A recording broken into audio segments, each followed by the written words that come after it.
hoje e para todo sempre. Vamos aos recadinhos. Primeira sexta-feira do mês, maio, aniversário da nossa Casa Espírita, 91 anos. Então, iniciando as nossas comemorações, tá? Primeiro recado aqui, eu havia dito a semana passada que os sucos de companhia da mocidade ia começar hoje, foi adiado para o próximo mês, para não juntar duas atividades, uma iniciando e outra que o aniversário já há 91 anos não está iniciando, mas vamos começar então os sucos de companhia para o próximo mês, tá? O outro assunto é com relação à próxima sexta-feira. Nós teremos então José Boberg, de Jacarezinho, e ele vai trazer os livros que ele tem publicado, vai fazer sorteio também de alguns livros que ele tem, e hoje também no final nós teremos sorteio de 3 livros. Pergunto se já pegaram os números. Todos lá na recepção estão entregando então os números para fazer o sorteio, tá? 3, quem não pegou, por favor, um numerinho para cada um. E o professor Boberg também vai fazer o sorteio de alguns livros dele. O outro assunto é com relação ao passe. Sabemos que o passe é bastante característico da doutrina espírita, mas existe o passe lá desde os egípcios, né? O próprio Jesus, nós temos várias passagens do Evangelho, ele aplicando o passe. Então, nós temos, os espíritas têm o passe também. O passe, como é aplicado na casa espírita, não se restringe apenas ou simplesmente à transmissão de energias magnéticas do doador encarnado. Ele implica a transfusão de energias mistas, magnético-espirituais, oriundas respectivamente do trabalhador encarnado e do desencarnado que colabora nesse tipo de atividade espírita. Estou dizendo isso porque hoje o passe não vai ser individual, vai ser coletivo. E o passe sendo coletivo tem a mesma função, porque os trabalhadores passistas do passe, eles vão estar junto com as equipes espirituais aplicando o passe coletivo. Então hoje não vai ser individual, e esse mês, todas as sextas-feiras, vai ser o passe coletivo. No final, então, vai ter o passe coletivo, e depois do passe coletivo a gente faz o sorteio dos livros. Então é só esses recados que eu tinha para passar. Gostaria de convidar o Dionísio aqui para fazer a prece inicial para nós.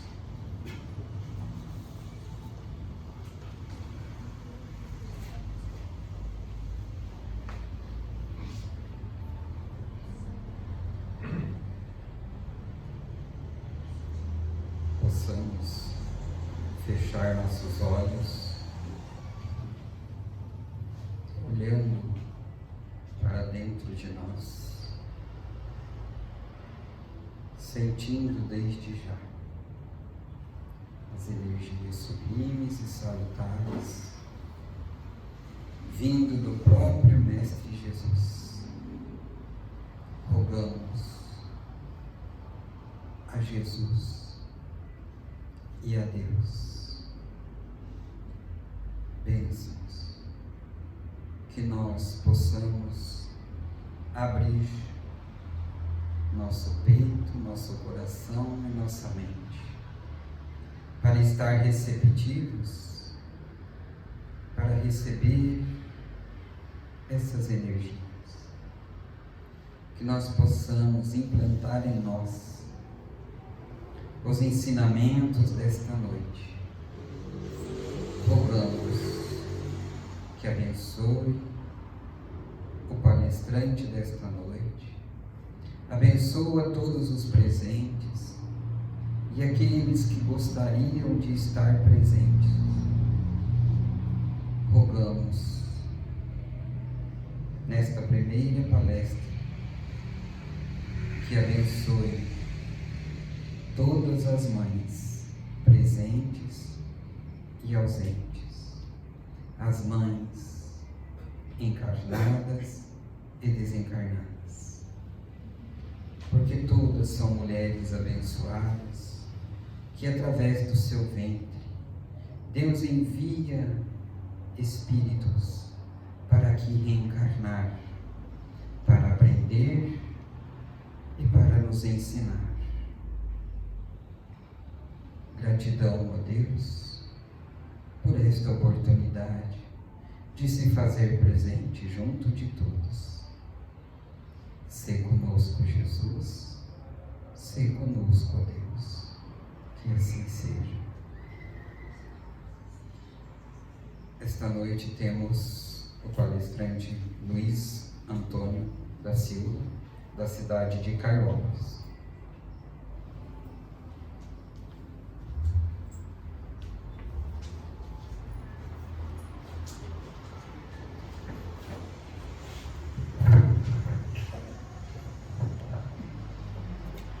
Meus irmãos, boa noite. Gostaria de inicialmente agradecer à União Espírita Jesus Nazareno, casa que me acolheu quando aqui vim, e que por graça e misericórdia Deus tem nos mantido nesse contato com frequência, apesar de atualmente estar morando numa cidade próxima. É uma felicidade sempre esse retorno e uma alegria especial no dia de hoje, uma gratidão especial no dia de hoje pelo convite, porque ontem nosso querido Divaldo fez aniversário, completando 95 anos de vida nessa existência, e ser convidado hoje para falar de Joana de Ângeles é uma responsabilidade, porque nós vamos tentar fazer justamente essa ponte entre Joana e Divaldo, porque esse vínculo vem desde muito longe. Divaldo narra que na sua infância ele via um espírito como se fosse um jato de luz, que ele ainda não podia identificar que espírito era. Mas ele ouvia que esse espírito falava com ele, com a voz doce, suave e cantante, como ele diz. E esse espírito tem um vínculo com o Divaldo de muitos anos atrás. E quando o Divaldo ficou doente, entre junho a dezembro de 1944, esse espírito amparou o Divaldo durante todo o tempo em que ele ficou doente. Ele sentia a presença desse espírito.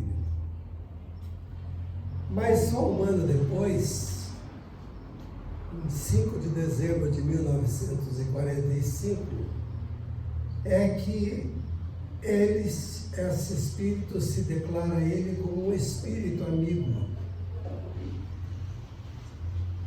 E passou a ser ali conhecido como espírito amigo para Divaldo. Então, 3 anos depois, em março de 1948, o Divaldo vai visitar o Chico Xavier. E aí Chico convida Divaldo para ficar hospedado na casa dele.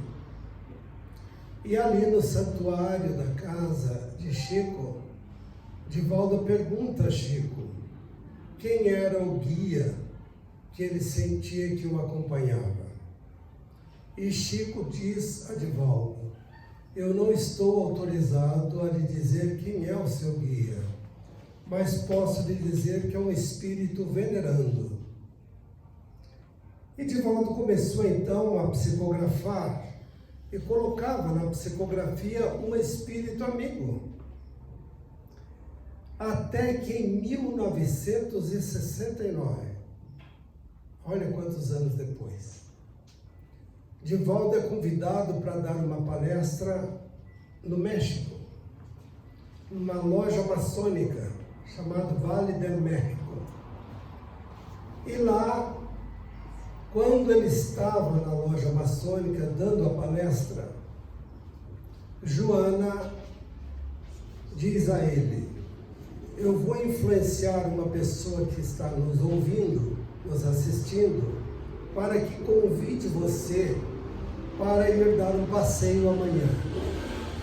Aceite. E aí Divaldo ficou na expectativa. Quando terminou a palestra, veio um senhor que estava na plateia com a esposa, filho, um engenheiro, e convida Divaldo dizendo: eu senti vontade de convidar o senhor para, se o senhor quiser conhecer alguma coisa, eu ser o seu guia, gostaria de lhe mostrar alguns lugares e tal. E Divaldo aceitou. Então ele levou Divaldo num lugar chamado San Miguel de Planta, que fica em torno de 40, 45 quilômetros longe de México, da cidade do México. E aí, quando chegou nos escombros de uma antiga fazenda que eles estavam visitando, quando Divaldo chega naqueles escombros, Joana aparece a ele. Aparece a ele e diz: aqui nesta fazenda, aqui neste lugar, era uma antiga fazenda, e aqui que eu tive uma reencarnação como Sor Juana Inês de la Cruz. E a partir de agora, eu vou me apresentar a você como eu vivi nesta reencarnação. E é interessante salientar também que nesta reencarnação, como Sor Juana Inês de la Cruz, Joana desencarnou com a peste negra. Deu a peste e todos os religiosos foram orientados a ficar para dentro dos muros das instituições, os conventos, os monastérios e assim por diante. Mas Joana já tinha aquele quê de revolucionária, que é própria dela. Então ela pensou: se fosse Jesus, ia ficar preso para dentro dos muros? E resolveu ir contra a orientação da igreja e passou a acudir os pestosos, ajudar os pestosos. Contraiu a peste e desencarnou. Aqui no Brasil, mais especificamente em Salvador, ela teve uma reencarnação como Madre Joana Angélica de Jesus, que ali no convento da Lapa, em Salvador, que hoje é uma faculdade de filosofia, no lugar desse convento, ali ela era a madre. E naquela época o convento pegava as moças que haviam, de alguma forma, saído fora das regras que a sociedade diz, e os pais então internavam essas moças dentro do convento, junto com outras noviças, mas ficavam ali, e era ali que Joana estava então atendendo aquilo que a sua igreja pedia no convento. E quando ela estava lá atendendo nesse convento, já foi inclusive promovida a abadesa nesse convento da Lapa. E quando ela estava como abadesa, os soldados portugueses que estavam embriagados resolveram invadir o convento da Lapa para satisfazer as suas bestialidades. E Joana então tira o crucifixo do pescoço, coloca à frente e diz: esta é uma casa do Cristo, para vocês adentrarem só se passar por cima do meu cadáver. E aí ela foi sacrificada com 22 baionetadas.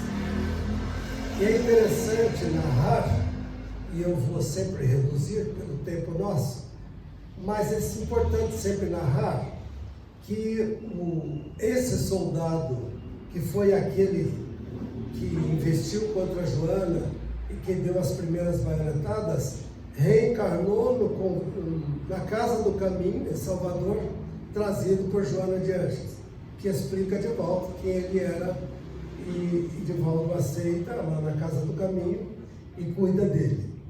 Por aí se nota o amor como é quando está nesse estágio. Então ela veio desencarnar, não desencarnou na hora. Ela ainda se arrastou um pouco, tinha um banco de madeira ao lado, ela ainda conseguiu chegar naquele banco de madeira, mas não suportou e desencarnou. E logo após o desencarne de Joana, nessa circunstância que nós começamos a falar, ela foi convidada pelos espíritos nobres para fazer parte da equipe de O Consolador. E ela aceitou fazer parte da equipe do Consolador.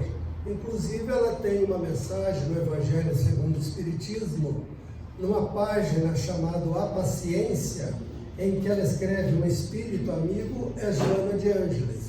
Tem uma também sobre a caridade que ela faz.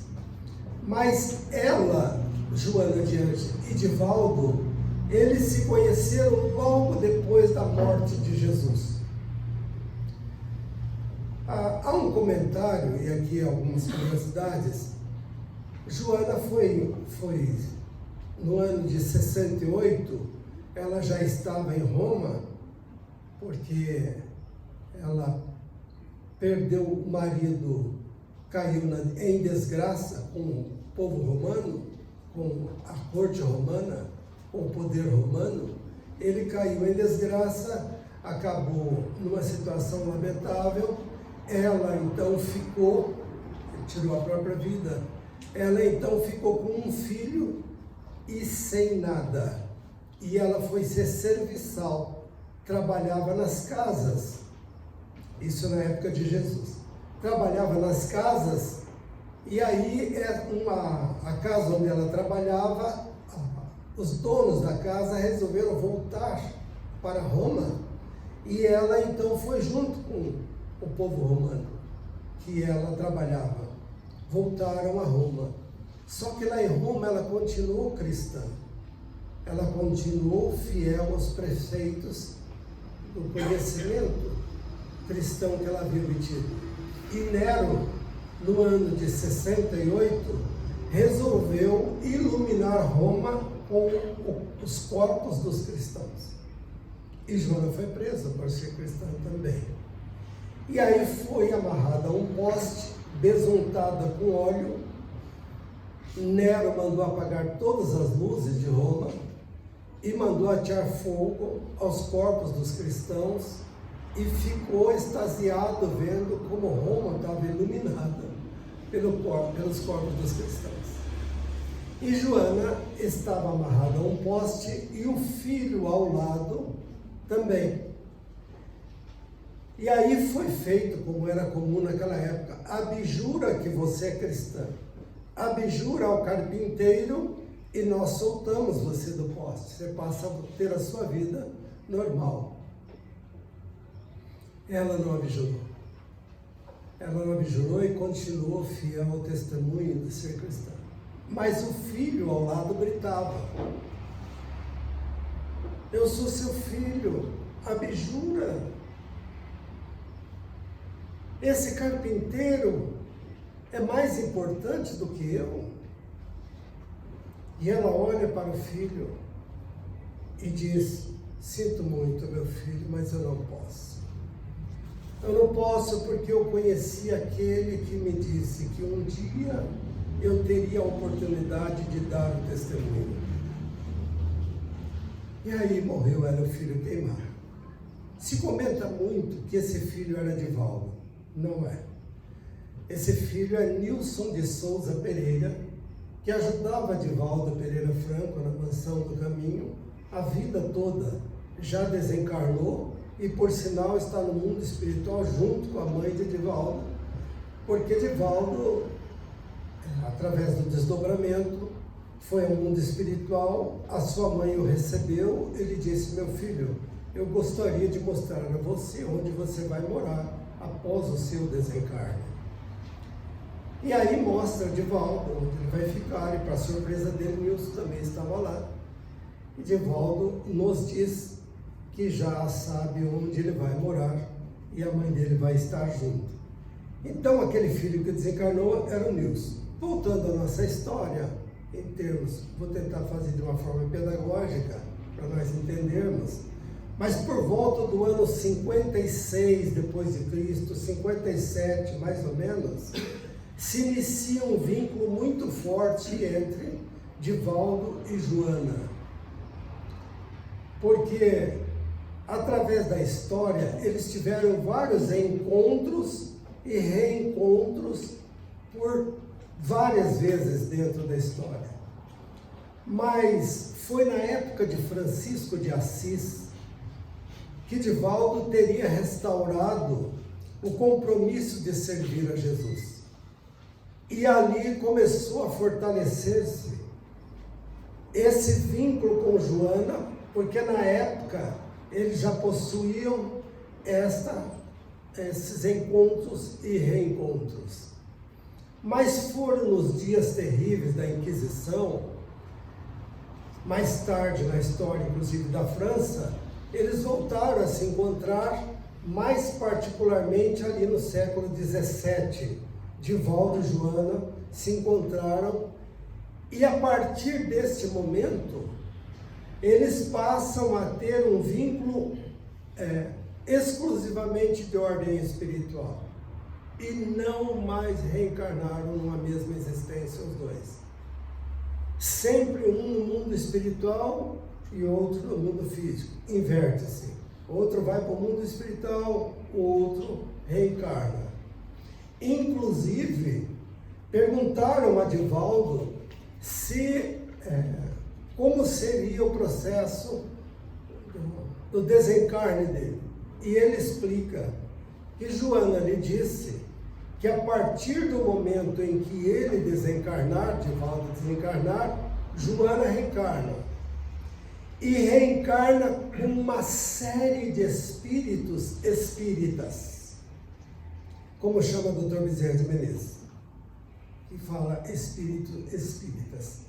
Então, Joana explica a Divaldo que ela vai estar programando, vai reencarnar após o desencarne dele, cumprida a tarefa, e vem com uma série de espíritos espíritas. Divaldo conta para nós que quando ele comete algum equívoco, Joana tem duas formas de orientá-lo. Ou ela conta uma história para que ele possa se sentir dentro do contexto da história, e aí ele reflete sobre o erro que ele cometeu, ou então ela escreve uma mensagem, e ele, ao ler a mensagem, percebe que a mensagem é para ele, apesar de pública. Então esta realidade já vem de longe. Divaldo narra, inclusive, que em determinada época ele atravessava por um momento difícil, e ele começou a reclamar da situação que ele estava atravessando de alguma forma. Ela percebeu, e ela contou aquela história que a maioria de nós aqui conhecemos, que não vamos narrar de ponta a ponta, mas daquele agricultor que estava com sede, chegou numa fonte, a fonte estava mal cuidada, o agricultor matou a sede, que por amor à fonte, por ela ter dessedentado ele, então tira ali toda a sujeira, limpa a fonte se torna um regato.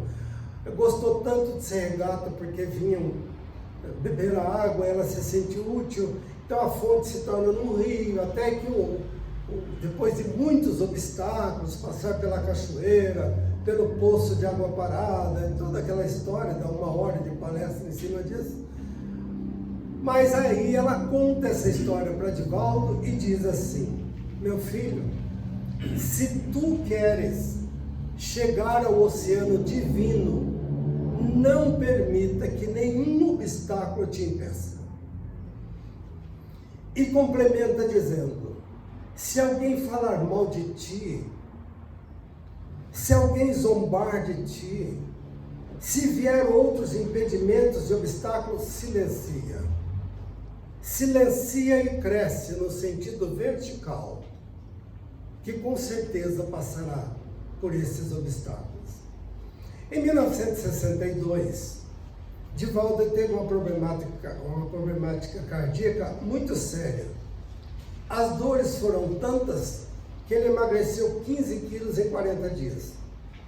Foi um momento muito difícil, dos muitos que Divaldo passou, apesar que ele não gosta de expor isso. Mas era tão difícil, e aí vem uma história que nós já tivemos a oportunidade de contar aqui nessa tribuna, mas Divaldo veio do cardiologista com um diagnóstico horrível. O cardiologista mostra para ele os exames e diz: você está vivo por milagre. Você não vai embora nem de carro, você vai embora de ambulância e quando chegar lá, deite-se. Porque se você levantar da cama e bater o pé no chão com muita força, você corre risco.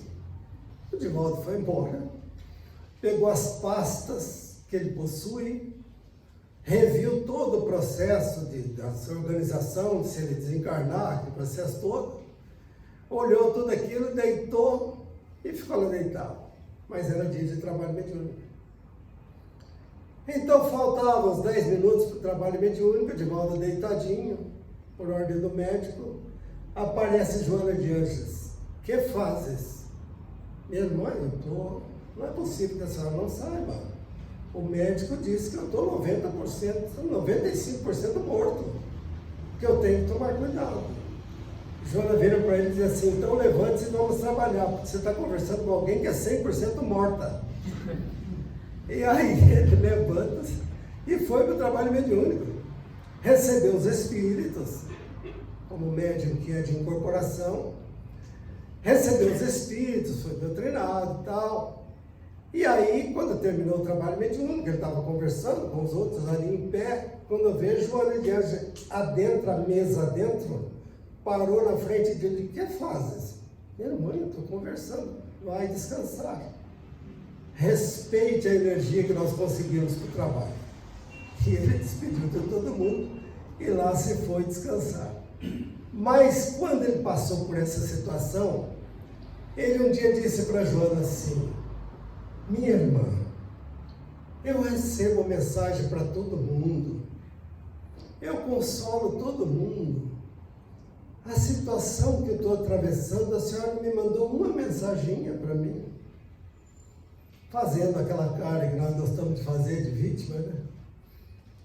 E aí Joana sorriu, olhou para ele e disse assim: meu filho, eu acho que você não entendeu bem. Todas as mensagens que eu escrevo é na segunda pessoa, tu, ti, então é todas para você. Então o dia que você tiver a necessidade de receber alguma mensagem minha, só ler as que você já psicografou. E aí Divaldo entendeu o recado, né? Mas sobre esse momento que ela fala dessa dificuldade de rio até chegar ao mar, quando ela fala sobre esse processo dele não se entregar para poder chegar a esse oceano divino que ela diz, que é para todos nós, porque é uma fatalidade, todos nós, na verdade, estamos a cada dia que passa nas lutas que nós travamos, nos obstáculos que nós vencemos, indo em direção ao nosso oceano divino. Todos nós. Porque Joana é muito educadora. Aqueles que leem Joana sabem disso.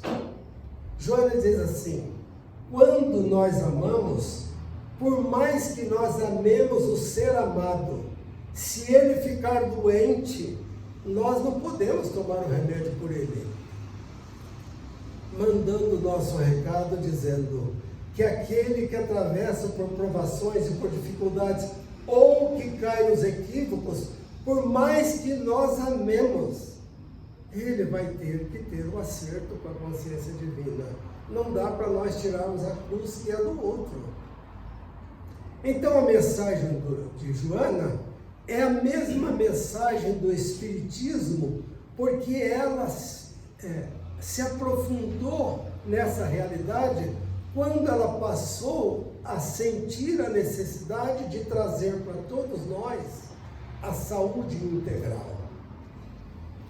E isso vem de longe, porque quando Joana era Joana de Cusa, que ela passava um momento muito difícil da vida dela, apesar dela ser do patriciado romano, apesar dela estar na cúpula do poder da Galileia, na verdade, ela tinha um vazio existencial muito grande. E nesse vazio existencial em que ela estava, ela ouviu através de uma serviçal dela falar de Jesus. Mas ela não podia ir ver Jesus com a roupa do patriciado romano. Então ela troca de roupa com a empregada, com a serviçal. Coloca a roupa da serviçal e vai no lago de Genezaré para ouvir Jesus falar. E se apaixona por Jesus. A partir dali, quando Jesus vinha na quilha do barco, no final da tarde, ela já divisava a cabeleira de Jesus e ela já estava sentada na praia para ver Jesus falar. E um dia, ela tomou coragem e foi falar pessoalmente com Jesus. Narra Amélia Rodrigues que ela chega à casa de Simão Pedro e vai conversar com Jesus. E quando ela chega até Jesus, ela diz: eu estou disposta a abandonar tudo, inclusive as minhas regalias do patriciado romano. Eu abro mão de tudo para segui-lo. E pede que Jesus aceite que ela o siga. E Jesus dá a primeira lição e diz para ela: se tu realmente quer seguir-me, se tu realmente diz que tem amor a mim, transfira esse amor ao teu marido, ao teu esposo. E aí diz a ela, para voltar e ter a paciência de suportar o marido que era um venal. Um homem que tinha poder e no seu gabinete, ao lado do seu gabinete, tinha um aposento exclusivamente para fazer as exigências quando alguma mulher ia pedir algo a ele. Era a cobrança do pedágio. Mas ela suportou até o fim, até que ele chegou ao final, porque se desregrou e perdeu toda a sua realidade, a sua pompa, a sua gala, terminou a sua existência, tanto que já comentamos que Joana ficou nesse sentido. E aí Joana traz nos seus livros, baseado nesta lição, porque se a gente for buscar, meus irmãos, o passado lá atrás, se nós formos buscar o passado lá e fizermos uma conexão com o presente, nós vamos ver como Joana está materializando nos livros a realidade do aprendizado lá de trás. Se não vejamos, ela coloca o amor em 3 escalas: o amor conjugal, o amor fraternal e o amor universal. E Joana diz que enquanto nós não acertarmos, não fizermos os acertos dentro do amor conjugal, ainda não temos condições de nos candidatarmos ao amor fraternal. E só depois de nós desenvolvermos o amor fraternal, um dia chegaremos ao amor universal. Ou seja, primeiro amar aqueles que estão próximos de nós, para depois expandir isso. E depois desta expansão, aí nós vamos ganhando o direito, não de ser a fonte mais, mas estar junto ao oceano divino. Então, Joana nos diz que todo aquele que ama a verdade, aquele que aprendeu a amar a verdade, se prepare, porque mais cedo ou mais tarde ele vai ser convidado a dar o seu testemunho. Todos nós. Agora, uma curiosidade interessante: se comenta muito que Joana de Ângeles foi Clara de Assis. Divaldo diz que quando ele foi convidado a ir à Itália, ele foi nos lugares onde Santa Clara tinha estado com Francisco de Assis. Ele queria conhecer os lugares onde Francisco de Assis tinha estado. Até que ele chegou no convento de Santa Clara. Quando ele chegou no convento de Santa Clara, as pessoas que estavam com ele pediram para adentrar o convento e foi negado. Então Divaldo diz assim: por favor, chame a superiora. Eu gostaria de conversar com ela. Aí foi, chamou e veio a abadesa dali do convento de Santa Clara. Olha, Divaldo faz o pedido a ela e ela diz assim: nós não costumamos abrir exceção, mas como a senhora está acompanhando de uma abadesa, nós vamos abrir essa concessão. Era Joana que estava do lado de Divaldo, por isso que adentrou o convento. E quando Divaldo adentra o convento, começa a olhar para o cadáver de Santa Clara, que está no estado de quando desencarnou.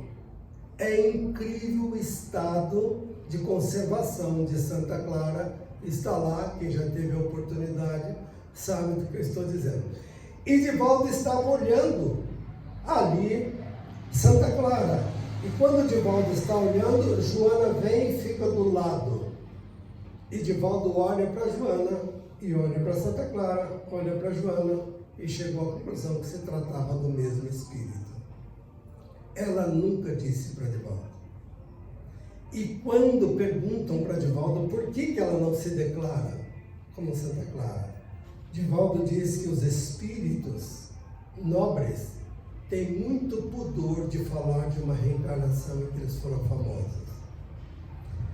Mas Divaldo diz que ao longo de 20 anos, Joana lhe conta histórias de Francisco de Assis que não tem como não ser alguém que conviveu com ele de forma íntima.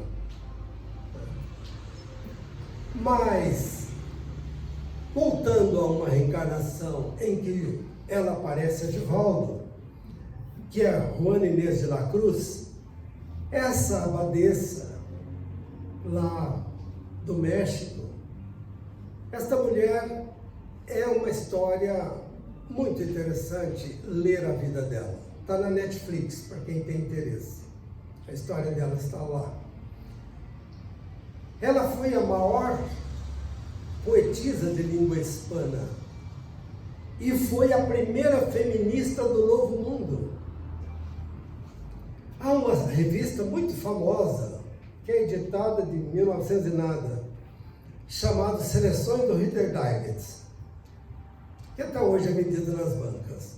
Na edição de julho de 1972, o destaque dessa revista é sobre Joana de Ângeles, ou melhor, sobre Sora Juana Inês de la Cruz, pelo fato de ela ser feminista, mas não apenas isso. Ela era conhecida como a monja da biblioteca. E por que ela era conhecida como a monja da biblioteca? Porque ela gostava demais de estudar. Gostava muito de conhecimento, que nessa época era proibido às mulheres.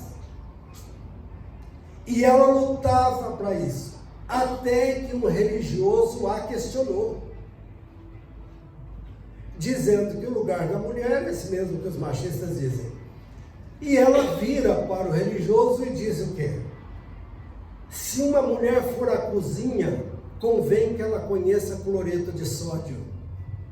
E se ela se aventurar num relacionamento, convém que ela conheça um pouco de psicologia, naquela época.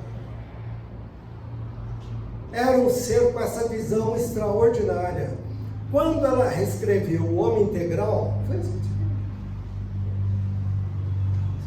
que você se tornou espírita por causa desse livro? Quando ela escreveu um livro chamado, meu irmão à época passava uma situação muito difícil, complicada, meio conturbada, e eu dei um livro de Joana para ele, e a partir dali, o resultado é que está ali agora. Mas quando Joana escreveu O Homem Integral, era justamente a materialização daquela preparação daquela época.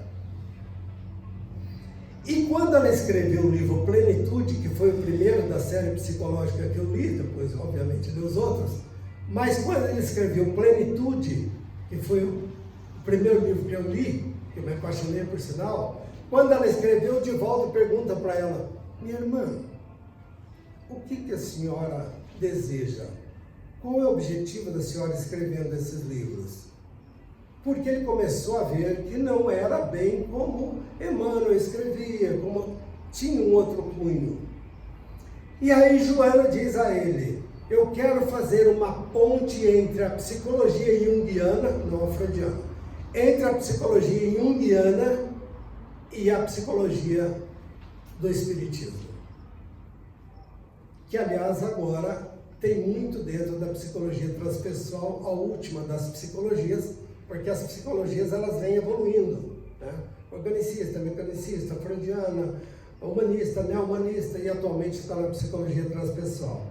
E o espiritismo é a maior ciência psicológica. Isso. Então, quando ela escreveu esse livro, o Divaldo questionou ela. Disse ela assim: minha irmã, eu não li algo, a senhora nunca me disse que havia tramitado na área da psicologia. A senhora nunca atuou nesse campo da psicologia. Como é que a senhora vai escrever livros sobre aquilo que a senhora questionou? E Joana sorriu, virou para ele e disse assim: isso não tem cabimento em alguém que estuda a doutrina das reencarnações. E conclui para Divaldo dizendo o seguinte: meu filho, os psicólogos daí foram treinados aqui. E explica que atualmente no mundo espiritual há todo um grupo ligado a essa corrente dessa psicologia e que estão atualmente reencarnando para trazer uma nova concepção da psicologia onde a alma entre. Ele estava num país eslavo, e lá nesse país eslavo, quando ele estava falando a um grupo, Joana aparece a ele e disse assim: aquele jovem ali saiu daqui para ir e está reencarnado para trazer um novo tipo de psicologia na região onde ele está atuando. Então esse processo é muito mais do que nós podemos imaginar. Na codificação espírita, ela teve um papel de colaboradora, digamos assim, na equipe de espírito de verdade. Mas quando Kardec já estava reencarnado, uma grande equipe no mundo espiritual já vinha trabalhando há 100 anos para assessorar Kardec. E ela fazia parte dessa equipe, inclusive. Em fevereiro de 1949, ela disse a Divaldo que na Terra ela tinha muitas almas vinculadas a ela. Que mais tarde Divaldo, inclusive, nos diz que ela tem cerca de 10.000 tutelados reencarnados.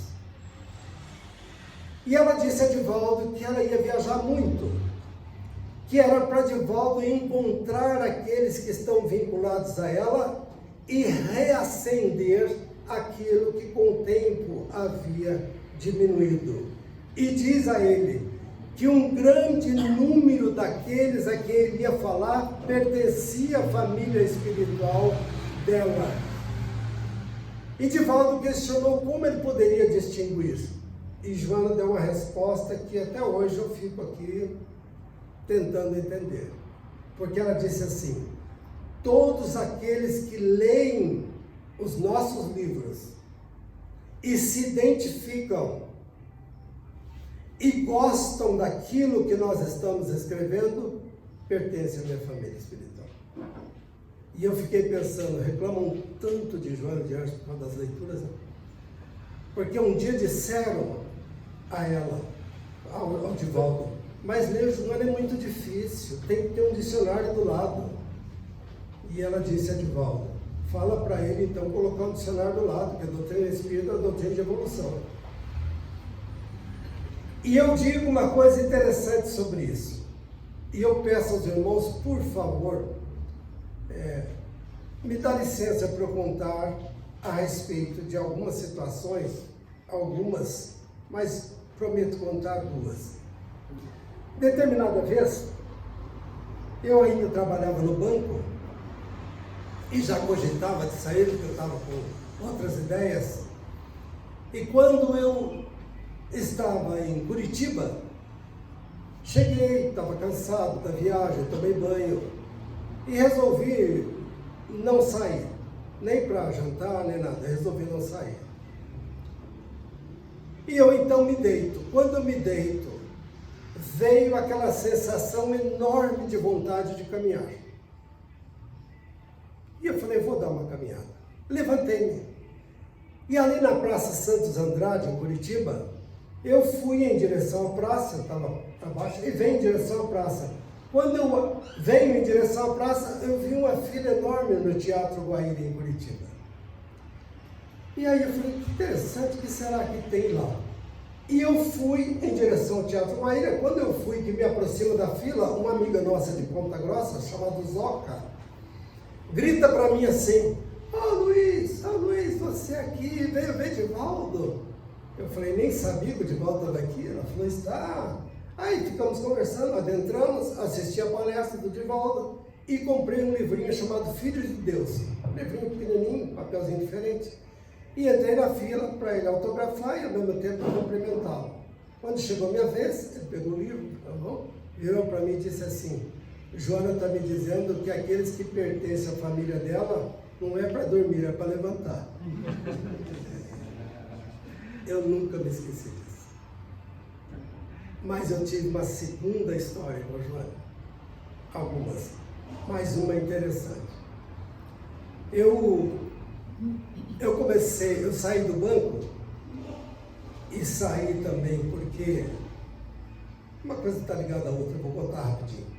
Quando eu pensei em sair do banco para fazer o trabalho que eu posteriormente vinha desenvolver, eu pensei em escrever a Divaldo. Eu vou escrever a Divaldo e vamos ver se ele responde ou não responde. E fiquei naquela, escreva a Divaldo, não escreva, escreva a Divaldo, não escreva. E naquela época não é como hoje que tem WhatsApp, e-mail, essas coisas. Então era carta mesmo. E aí eu saí pelo fundo do banco ali, Tubarão, onde eu morava, Santa Catarina, e fui no correio com a chavinha na mão para abrir a chave da caixa postal. Abri e olho uma correspondência para mim. Quem? Divaldo. Abro a carta. Quando eu abro a carta, toda datilografada, assinado com a caneta embaixo, uma flor de violeta colada no cantinho da carta. E eu abro. Todas as dúvidas que eu queria perguntar a ele estavam na carta. Então tem algumas coisas difíceis de entender. Outra de Divaldo, rapidinho. Eu comecei a fazer trabalhos, fiquei 9 anos e meio no Sebrae, como consultor do Sebrae em Santa Catarina, criando curso. Viajei implantei trabalho em 158 municípios de Santa Catarina. Então, quando eu comecei a desenvolver esse trabalho, eu comecei a usar Joana de Anjos na montagem dos trabalhos. Aquela parte onde ela diz que o ser humano é composto de consciência, conhecimento, personalidade, identidade, que há 4 tipos de consciência: consciência de sono, consciência objetiva, consciência de si mesmo, consciência desperta, e que é necessário investir em 4 itens para o indivíduo se tornar um indivíduo de consciência de si mesmo. Aquilo eu fiz uma adaptação e coloquei dentro dos trabalhos. Só que eu comecei a ter sentimento de culpa, crise de consciência. Eu falei, eu estou pegando o trabalho de Joana e estou ganhando dinheiro em cima disso. Não era? Chego uma vez numa palestra e já nem me lembrava mais disso, mas estou lá trabalhando. Vou numa palestra de Edivaldo, entrei na fila. Quando eu chego, Edivaldo olha para mim e diz assim: Joana me disse que é para você continuar, porque você está desenvolvendo um trabalho relacionado à psicologia transpessoal. Pode sim continuar utilizando o material. Eu gelei. Você vai falar o quê? Então é assim que os espíritos agem, meus irmãos. É exatamente assim. Nós pensamos que eles não acompanham as nossas vidas. Acompanham. Eles não interferem no nosso livre-arbítrio, mas tentam de todas as formas dar a sustentação para que nós continuemos no caminho, mesmo apesar dos nossos tombos. Por isso, eu gostaria de terminar essa palestra dizendo que o Divaldo narra que quando ele está dando palestra, que Joana está presente, porque nem todas as vezes ela está presente, às vezes outro espírito assume o trabalho designado por ela, evidentemente, mas que quando Joana está ligada, o trabalho está ligado ao psiquismo de Joana, ele vê sobre a plateia aquela luz perene, aquela luz suave sobre a plateia, e vê grupos de espíritos ligados a ela dando os passes nas pessoas que estão ali presentes. Que é o que está acontecendo, inclusive, nesse momento, para quem não sabe. Estamos o tempo todo recebendo aqui a presença dos espíritos. Alguns já perceberam isso. Mas onde nós temos o trabalho de ser fiel à doutrina e de ser fiel aos nossos preceitos, os espíritos não nos abandonam. Para que se tenha uma ideia, eu queria concluir a minha conversa desta noite falando sobre os livros de Joana, porque tem uma curiosidade interessante. Havia em Ponta Grossa, a Lourdinha deve tê-lo conhecido, como eu também conheci, o senhor Ari Schmidt. Acho que você conheceu na Lourdinha. E o senhor Ari Schmidt recebia as mensagens de Divaldo psicografadas e imprimia essas mensagens e distribuía. Divaldo ainda não tinha escrito nenhum livro. E ele distribuía. E ao final do ano ele pegava todas essas mensagens, fazia um opúsculo, fazia uma capinha e dava para as pessoas presentes. E um dia o seu Ari Schmidt diz a Divaldo: está na hora, né, Divaldo, de nós temos um livro já. Fale com Joana. Se ela quiser, eu ajudo, inclusive, a escolher as mensagens das que eu tenho e tal. E Divaldo diz: eu vou falar com Joana. Concomitantemente, Torres Pastorino, aquele mesmo que escreveu Minutos de Sabedoria, que Divaldo tem como ser que ele é muito grato. Torres Pastorino chega a Divaldo e diz o mesmo: fale com Joana, vê se ela permite que nós possamos fazer uma escolha, eu ajudo, vamos editar um livro. E aí Divaldo fala a Joana da vontade de se ter o primeiro livro editado. Joana vira para ele e disse assim: queime todas as mensagens. E ele olha para ela e diz: mas minha irmã, eles estão pedindo um livro. Ela disse: por amor a eles que amam a doutrina espírita, vamos escolher algumas mensagens e vamos então editar esse primeiro livro. Agora pegue todas as outras mensagens e queime. E ele queimou uma mala de mensagens, com mais de 400 mensagens. E quando perguntou a Joana, ela disse: era só treinamento. A gente vê alguns médicos que começam hoje, amanhã já quer. É longo o processo, é muito longo. E quando Joana diz isso, a gente fica imaginando como, meu Deus, como a espiritualidade trabalha dessa forma tão lenta, né? A gente às vezes é meio rápido nas coisas. Para concluir, uma curiosidade interessante. Quando a mãe de Divaldo desencarnou, que ela chegou ao mundo espiritual, que voltou à lucidez, que ela descobriu que ela era da equipe espiritual de Joana de Ângeles. E que todo aquele cabedal de conhecimento que ela já possuía tinha sido bloqueado para ela ter esta reencarnação como mãe de Divaldo analfabeta. Porque ela desencarnou analfabeta, mãe de Divaldo. Então, quando ela chega ao mundo espiritual, ela se sentiu no desejo de agora fazer alguma coisa pelo filho.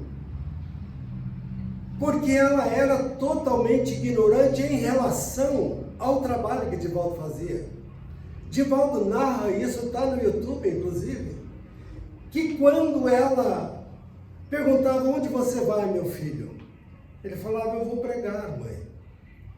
E ela disse que pensava: meu Deus, não tem ninguém para possa pregar lá, porque ela pensava que era relativo ao prego.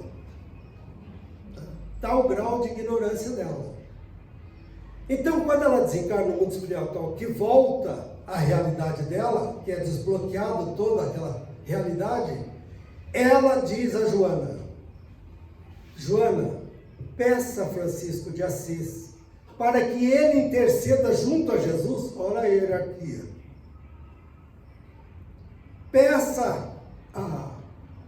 Joana, peça a Francisco de Assis que interceda junto a Jesus para que o trabalho do meu filho vá além das fronteiras do Brasil. E eu prometo estar com ele, se me for permitido. E o Divaldo diz que desde aí, ele vai dormir, está tão cansado que às vezes quer pegar no sono. Ela acorda ele e diz: você orou? Porque todo sono é uma pré-morte. Você não sabe se acorda amanhã, vamos orar? E ele ora. Quando ele acorda de manhã, que abre os olhos, quem está na frente dele? Ela. Vamos orar, meu filho? O dia é uma longa viagem, nós não sabemos se chegamos ao fim. E ora com ele. Desde então. Por isso que a mensagem de Joana é profundamente cristã e tem as suas raízes naquilo que ela ouviu do Cristo. Joana tem, para encerrar, duas frasezinhas de Joana. Uma em que ela diz assim: o mal que me fazem não me faz mal. O mal que me faz mal é o mal que eu faço a alguém. Olha a profundidade da frase. E ela diz assim: enquanto nós não nos despirmos do ego, vamos reencarnar e reencarnar e reencarnar sem muito proveito. Enquanto nós não nos despirmos do ego. E para concluir, uma frase que eu acho extraordinária de Joana. Não agradeça apenas ao bem que você recebeu, mas principalmente ao mal que não lhe aconteceu. Olha a profundidade.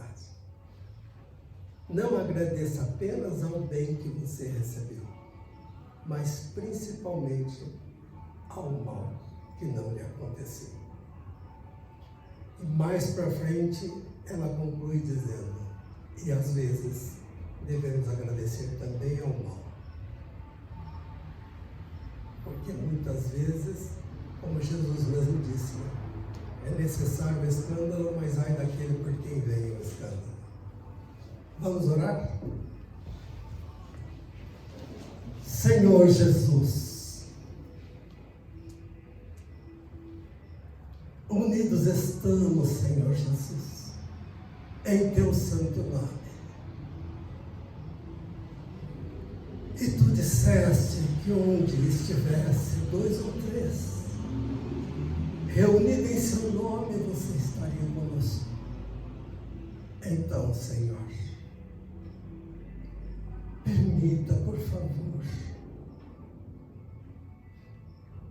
que os nossos corações sejam preenchidos da carência que todos nós possuímos. Permita, Senhor Jesus, que o nosso vazio existencial seja preenchido pelo trabalho no bem.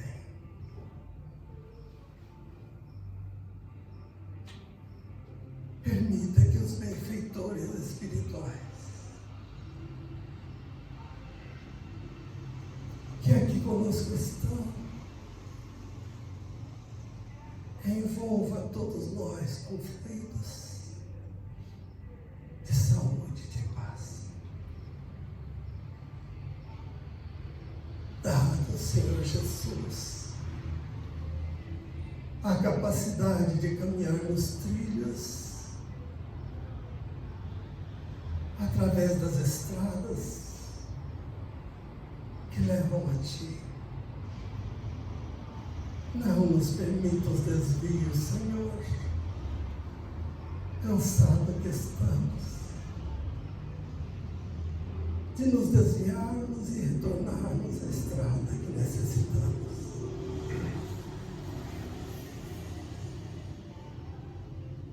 Envolve-nos, Mestre amado. Dá-nos a compreensão. Fixa em nós o conhecimento que temos e expanda, Senhor Jesus, a nossa capacidade de amar. Porque aqui viemos para evoluir.